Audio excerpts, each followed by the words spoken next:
AITA for locking the fridge because my roommate was selling my groceries that my parents gave me. Her parents give her money, but she decided to make money from my products. So here's the deal. I, 22, female, moved into an off-campus apartment about 4 months ago with another girl named Madison, 23, female. We're both university students, and on paper, this seemed like a good setup. We had mutual friends from school, our class schedules didn't overlap too much, and the apartment itself was a decent size, 2 bedrooms, a shared kitchen and bathroom, with a cozy little living room. Pretty standard for student housing. Now, I should mention right off the bat that I come from a lower middle-class background. My parents work really hard, and while they don't have much, they've always done everything they could to support me. They know how tight money can get, especially when you're juggling rent, tuition, books, and everything else that college throws at you. Every now and then, they send me care packages filled with essentials, ramen, snacks, toiletries, and sometimes homemade food. My mom's big on cooking, and she'll freeze trays of enchiladas, lasagna, or tamales and send them with a little note reminding me to eat well and take care of myself. It's comforting, and it helps me survive those weeks when my bank account is screaming. I always label my stuff. I keep everything organized in the kitchen. Anything from my parents is clearly marked, either in my handwriting or because it's in containers they sent. Madison, on the other hand, comes from money. Like, a lot of money. Her parents pay her rent, give her a hefty monthly allowance, and she's always dressed in Lululemon or Alo Yoga, even when she's just lounging around. She DoorDashes dinner almost every night, sometimes twice a day, and she casually drops $20 tips like it's nothing. She's not mean, per se, but there's definitely a vibe that she doesn't really get what it's like to struggle financially. At first, everything was fine. We got along okay. We weren't best friends, but we coexisted. But then I started noticing small things.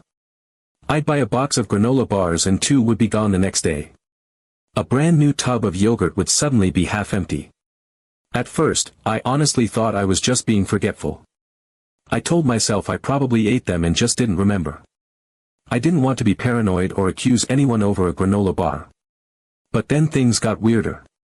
One night, I went to the freezer looking for a tray of homemade enchiladas my mom had sent the week before.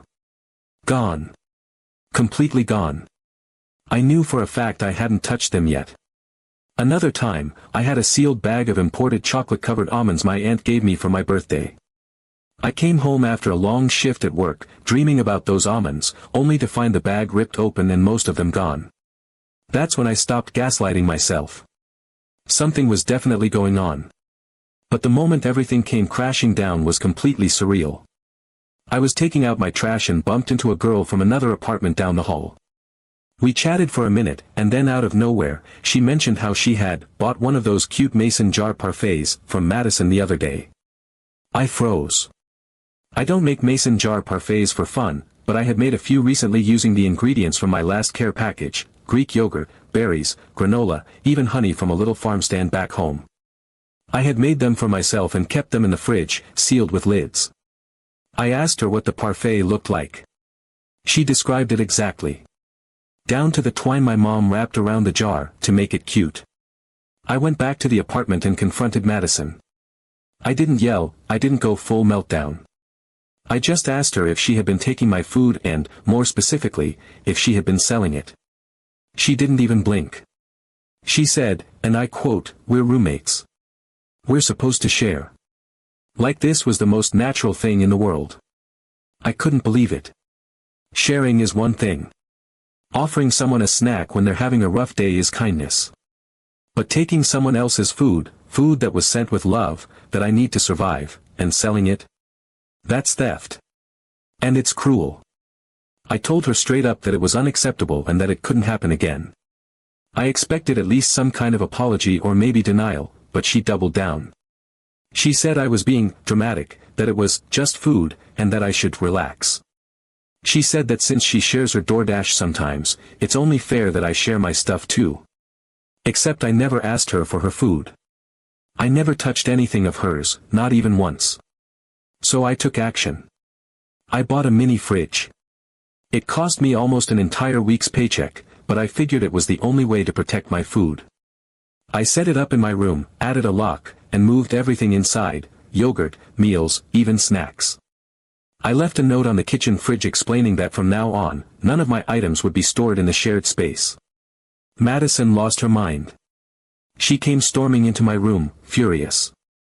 She said I was creating a hostile environment and that locking up food was paranoid behavior.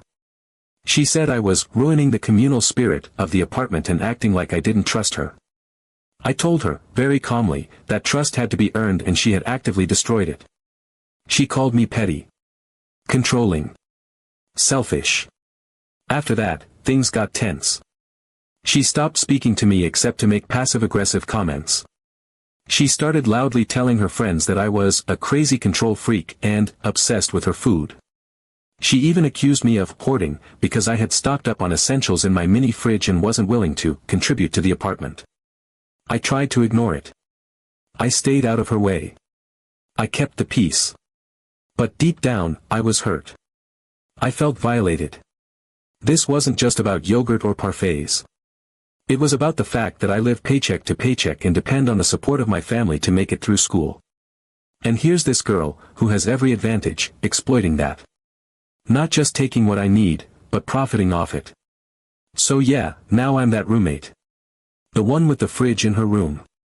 The one who doesn't share. And honestly, I don't care.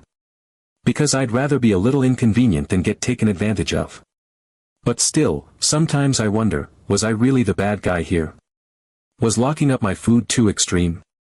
I just couldn't take it anymore. And I can't stop wondering, am I the asshole? Update 1. So I thought that would be the end of it, right?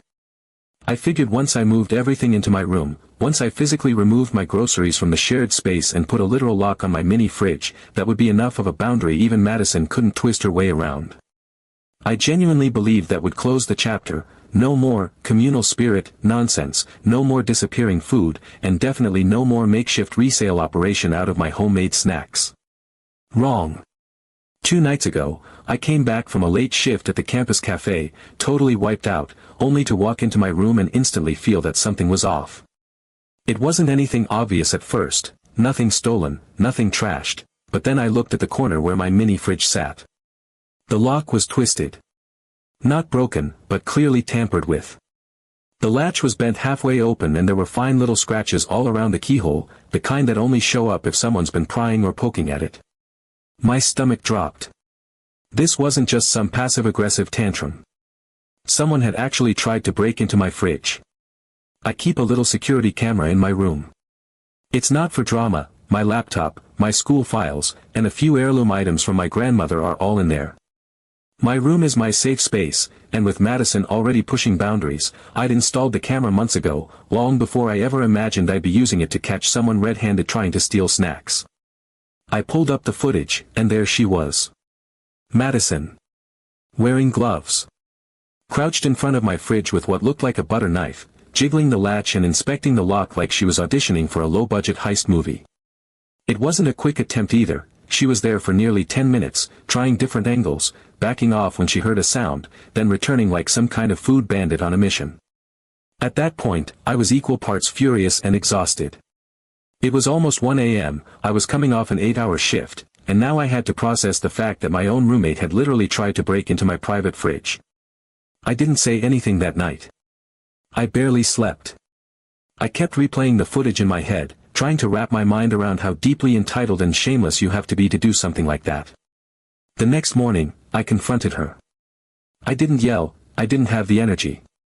I just asked her what the hell she was thinking. And right on cue, the tears started. She said she was desperate, that she hadn't eaten a real meal in 2 days because she'd accidentally spent all her allowance on makeup and skincare. She said she didn't want to bother her parents because they already think she's irresponsible. The kicker. She tried to make it sound like this was somehow my fault, for locking things up, for not helping out, for leaving her with no options. I reminded her, very plainly, that she could have gone to the grocery store. That there's a student food pantry 2 blocks from our apartment. That she has no problem door dashing sushi at midnight when it suits her. That what she did was, point blank, attempted theft. And worse, she did it in my private space, where she had no right to be. I told her I'd be invoicing her for the damages, the bent lock, the replacement latch, the few items she somehow still managed to snag before I got the fridge locked up, including a container of chicken mole my mom had shipped overnight for my birthday. Her response? She actually laughed. Laughed. She said, and I quote, "Good luck getting any money from me." Like it was some kind of joke. That was the moment the sympathy I'd been clinging to finally snapped. I tried to be understanding. I tried to set boundaries without making it into a full-on war. I told myself she was just immature, just thoughtless, just spoiled. But now I saw it clearly, she wasn't clueless. She didn't feel entitled out of ignorance. She felt entitled because she genuinely believed that nothing had consequences for her. That she could do whatever she wanted, and the worst that would happen is someone else would clean up the mess.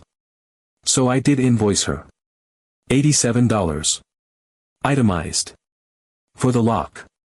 The replacement latch. And some of the food she still managed to snag before I locked things up. Update 2. After I sent Madison the bill, she simply ignored it. No reply, no acknowledgement, not even a flippant emoji or passive-aggressive comment in the kitchen. She acted like it didn't happen, which, honestly, was the most predictable thing she could have done. It was a very her move, deny, deflect, and hope it all goes away. I wasn't surprised. I didn't expect her to Venmo me or drop a check on the kitchen counter. But I also didn't expect what happened next. It started with a few notifications, harmless at first. I assumed it was just Instagram stuff, maybe some memes from friends or people liking photos of my dog. But then the messages started to shift in tone. They came from people I didn't know, usernames that didn't ring any bells. They weren't trolls exactly, just people who clearly thought they knew something. The first message read, "Why are you making fun of Madison?" Then another, "She said you took all her food." And the one that really threw me, "Do you really keep the fridge in your room so she can't eat anything?" At first, I laughed because of how bizarre it sounded. Then the pit in my stomach formed when I realized this wasn't a one-off. These people were parroting her exact words. Her narrative. Word for word. She had started telling people, online, maybe in class, definitely in group chats, that I was hoarding food, that I was intentionally starving her, that I had some twisted power play going on where I kept all the good stuff locked away to punish her. She painted herself as this poor, struggling student left to beg for scraps while her cruel roommate lounged in luxury with a fridge full of gourmet meals. The audacity would have been funny if it hadn't actually worked. Because people believed her. Strangers believed her. Some were angry. Some were just confused and asking for my side.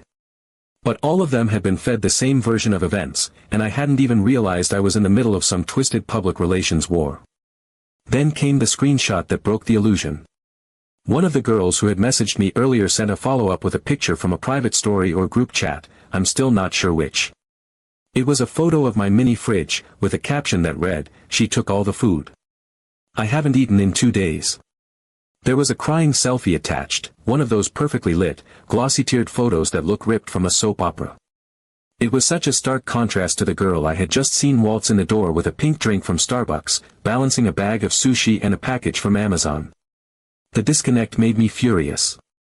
Not just at the lie itself, but at how easy it had been for her to twist everything. She turned me into a villain without even confronting me. She didn't try to resolve anything or apologize for what she did.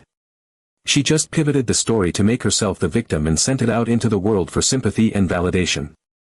That was the moment I stopped letting her control the story. I began responding to the messages.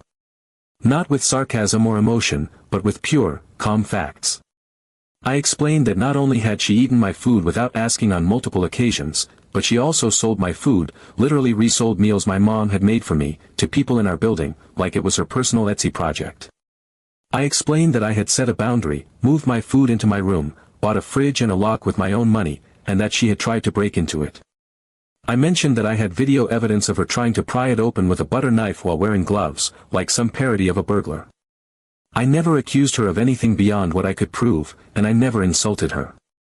I just gave people the truth. And it worked. Some people ghosted after hearing it. Others left supportive messages. A few apologized. One guy messaged me and said, "Okay, she didn't tell us that. Now it's clear. I'm sorry we only believed her." Another girl, one of the earlier ones who had believed Madison's crying selfie, sent me another screenshot, this time of a group chat where Madison had written, "This bitch is making me hungry." The girl added, "After you explained it, I don't have any more questions." It was surreal. This whole ordeal had made me feel isolated and small, like I was somehow the one who had to defend myself for protecting what little I had. And now, slowly but surely, the fog was lifting. I still got the occasional message here and there, sometimes a sarcastic comment, sometimes a question disguised as concern, but the tone had changed. People were realizing that things weren't as simple as Madison made them out to be. That the girl who played the victim wasn't so innocent after all. The entire experience was draining. It felt like I was stuck in this emotional crossfire, fighting battles I didn't ask for and navigating a weird form of public shaming orchestrated by someone who just didn't want to own up to what she did. I came to college to learn, to grow, to chase a future my family worked hard to help me reach. Not to defend myself against an orchestrated smear campaign because I dared to lock up my yogurt. And yet, here I was, having to defend my right to personal property like I was standing trial. But what I didn't expect, what really caught me off guard, was how people responded when they had the full story. Not everyone. But enough. Enough to remind me that the world isn't made entirely of enablers and gullible followers. Some people really do care about the truth. Madison still hasn't paid the invoice. She probably never will. She still walks around the apartment like she owns the place, occasionally slamming a door or sighing loudly when I'm in the room. I don't care anymore. I've moved on. Because I didn't need the $87 as much as I needed to be heard. I needed the narrative to be corrected. I needed the truth to be known. And now it is. People have understood the truth. Update 3. And here is the final twist to what felt like a bizarre sitcom that had swallowed my life whole and spit it back out as a Reddit thread.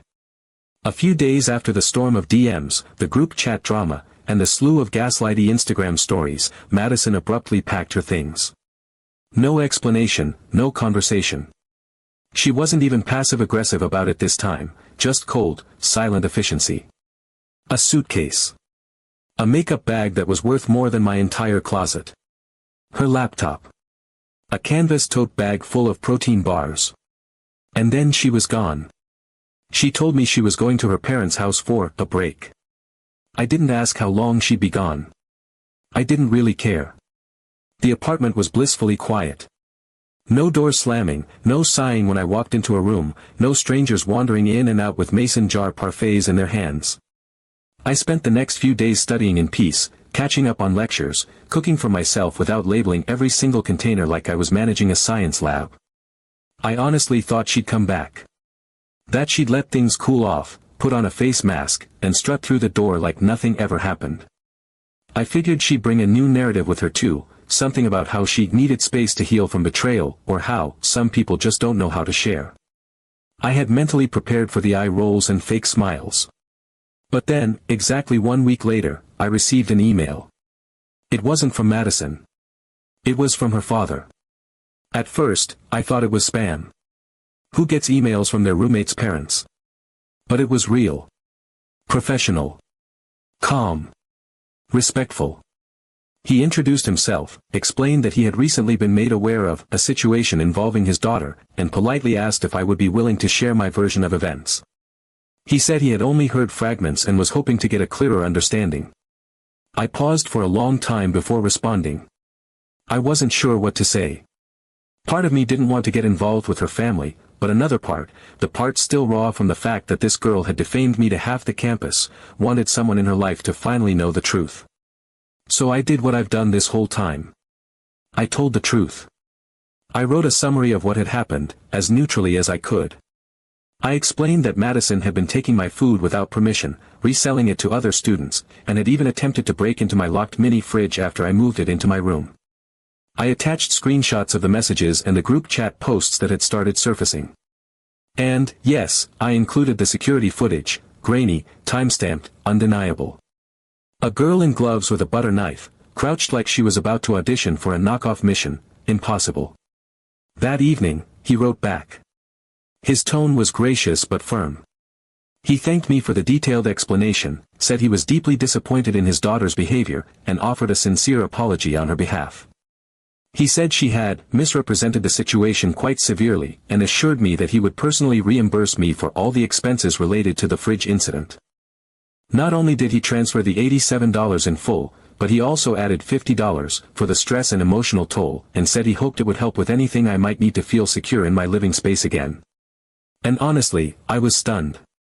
Because in all of this, through the manipulation, the lies, the targeted messages, I hadn't expected accountability. I hadn't expected anyone in her world to say, that was wrong. But her dad did. It didn't erase what she did, but it felt like a small win.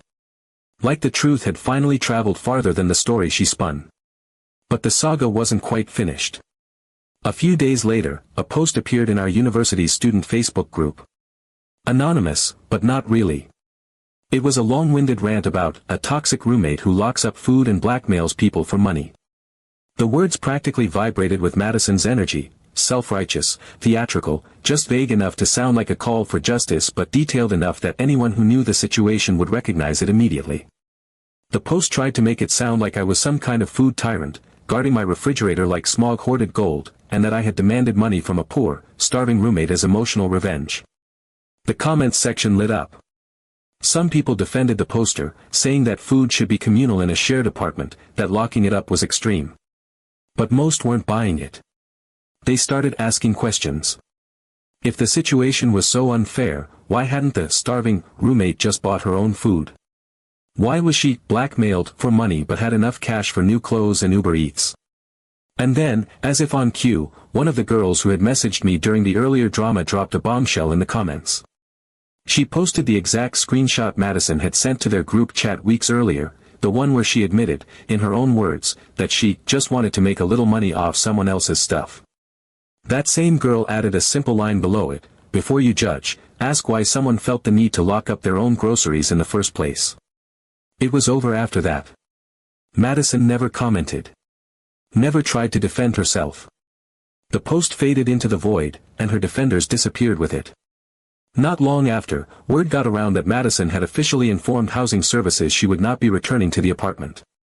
She claimed it was because of the toxic atmosphere, but let's be honest, it wasn't the atmosphere. It was the accountability. Her parents had agreed to rent her a solo apartment for the rest of the semester. Somewhere she didn't have to deal with roommates or rules or repercussions. As for me, I still had the lease. Madison's name was on it too, but since she moved out voluntarily and the rent was being handled by her parents, I was free to find a new roommate. I lucked out. A chemistry major named Tara moved in 2 weeks later. Quiet, respectful, sweet. She brought her own food containers and, when I told her the full saga over tea, her eyes got huge and she whispered, "Should I be afraid of the fridge?" I told her not anymore. She laughed, and we've been getting along great since. I never wanted to become the main character in a roommate horror story.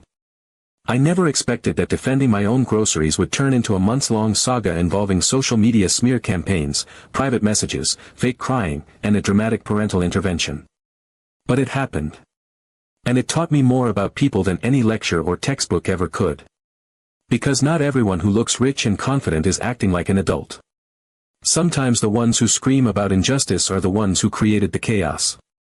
And sometimes you have to protect your resources not because you're greedy, but because others don't respect even the most basic boundaries.